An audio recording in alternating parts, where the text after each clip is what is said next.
আসসালামু আলাইকুম। আজকে আমি আপনাদের জন্য নিয়ে এলাম তরমুজের লাচ্ছি। এই গরমে যত এই লাচ্ছি ফল খাবেন শরীরের জন্য ততই ভালো। আর তরমুজ তো আমাদের শরীরের জন্য এই গরমে খুবই উপকারী, সবাই জানি।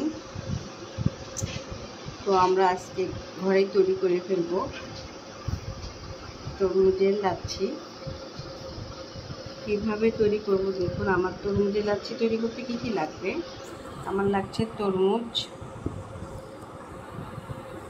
লাগবে টক দই, দুধ,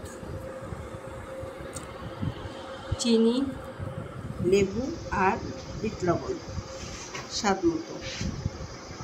তো আমি এখন তরমুজগুলোকে একটু টুকরো করে রেখেছি। তরমুজগুলো এখন ব্লেন্ডারে দিয়ে দিব, ঢেলে নেব।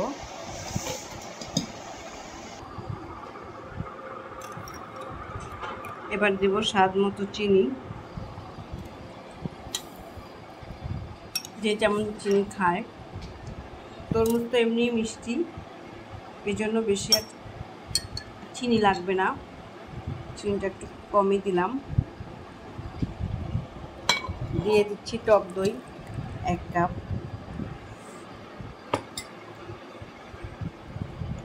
এবার দিচ্ছি দুধ, গরুর দুধ জাল দেওয়া 1 কাপ,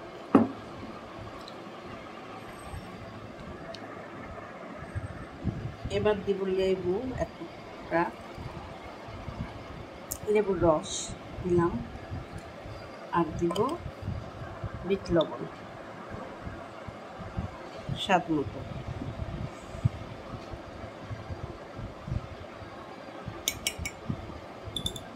এবার এটাকে আমরা ব্লেন্ডারে ব্লেন্ড করে নিব।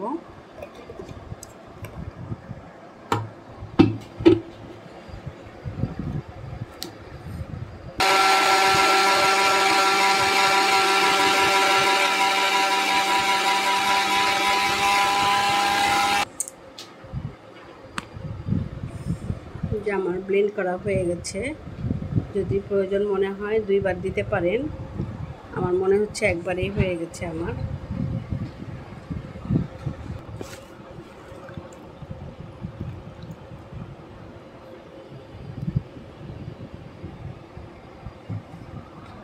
হয়ে গেল মাশাআল্লাহ, মজাদার তরমুজের লাচ্ছি।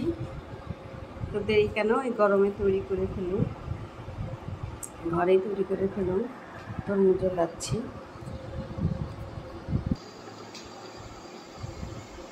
আল্লাহ হাফেজ।